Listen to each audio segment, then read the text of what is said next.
আসসালামু আলাইকুম ভাই বোনেরা, সবাই কেমন আছেন? আমি ভালো আছি। তবে অনেকদিন ভিডিও দেওয়া হয় না, অনেকদিন পরে আসলাম একটু বক বক করার জন্য। এই যে আপনারা একটা বক্স দেখতে পাইতেছেন, এখানে আমার একটা শখের জিনিস আছে। আমার অনেক দিনের শখ ছিল একটা জিনিসের।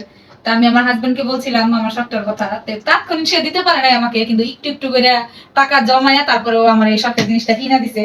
তো আপনাদের দেখাইতাছি আমার কি সেই শখের জিনিসটা। আসলে সংসারে সবসময় তো ওরকম টাকা পয়সার এবিলিটি না থাকলে সবসময় সব শখ পূরণ হয় না। তবে স্বামীর কাছে আবদার যদি করেন, তাহলে আপুদের বলতেছি, স্বামী চেষ্টা করবে একটু একটু করে জন্য আপনার শখটা পূরণ করার জন্য, যেভাবে আমার স্বামী আমাকে শখটা পূরণ করলো। এই দেখেন, আমার খুব শখ ছিল একটা ব্লেন্ডারের, খুব ভালো একটা ব্লেন্ডারের শখ ছিল। আজকে আমার স্বামী সেই শখটা পূরণ করে দিল। এই বাটিগুলো দেখাইতেছি আপনাদের, চার বাটি এটা। চার বাটির কালারটা মেরুন কালার নিছি আমি। আসলে মেরুন কালারটা কিরকম হইলো আপনারা অবশ্যই আমাকে কমেন্ট করে জানাবেন। অনেকেই তো কফি কালার, ক্রিম কালার এসব কালার নেয়, আমি মেরুন কালারটা বাইছে নিছি।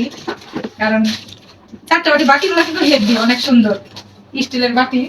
আমার খুব শখের একটা জিনিস, আজকে শখটা পূরণ হইলো, আমার হাজবেন্ড আমাকে পূরণ করে দিল। আর এইটা হইতেছে গিয়া মোটর। এটা হলো 1200 মেগাওয়াটের। কালারটা কিরকম হয়েছে অবশ্যই আমাকে কমেন্ট করে জানাবেন। মেরুন কালারটা আমার খুব পছন্দ হয়েছিল।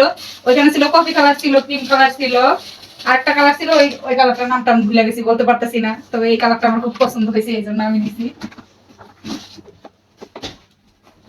আসলে আপনারা কখনো শখের কোনো জিনিস কোনো মামা খালু ভাই টাই তাদের কাছে না চায়, স্বামীর কাছে চাইবেন। কারণ একমাত্র স্বামী পূরণ করতে চায়। আর কারো কাছে চাইলে বছরের পর বছর চলে যাবো, ওই শখটা আপনার কখনোই পূরণ হবে না, ওটা শখই থাকবে। আর সে হলো জুসের বাটি। কারণ আমার কাছে এই জিনিসগুলো খুব ভালো লাগছে, খুব পছন্দ হয়েছে। তবে কোম্পানিটা হলো এটার ভীষণ ভীষণ কোম্পানির কিনে দিছে আমাকে আমার হাজবেন্ড। তবে প্রাইসটা আমি বলবো না, কারণ এটা আপনাদের জন্য রাখলাম। এটার প্রাইসটা কত হতে পারে আপনারা অবশ্যই আমাকে কমেন্ট করে জানাবেন। আর এরকম ভাবে কার কার স্বামী তাকে শখ পূরণ করে দিছে অবশ্যই আমাকে কমেন্ট করে জানাবেন আপনারা। আমার আজকে একটা শখ পূরণ হইলো, অনেক আশার অপেক্ষার পরে। আজকের ভিডিওটা এই পর্যন্তই। তবে আপনারা অবশ্যই আমাকে কমেন্ট করে জানাবেন আমি যা যা জানাইতে বললাম। আর আপনারা সবাই আমার জন্য দোয়া করবেন, আমার হাজবেন্ডের জন্য দোয়া করবেন। আজকাল কথা বলে বক বক করতেছি না, এই পর্যন্ত। আল্লাহ হাফেজ।